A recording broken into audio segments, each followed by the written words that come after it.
You ask Tiger to calculate.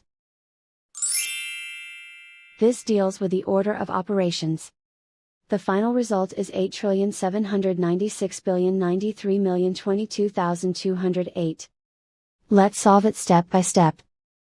Simplify exponents and square roots. 2 to the power of 42 equals 4398046511104. 2 to the power of 42 equals 4398046511104. Calculate any addition or subtraction, from left to right. 4398046511104 plus 4398046511104 equals 879609302. And so the final result is 8,796,093,022,208.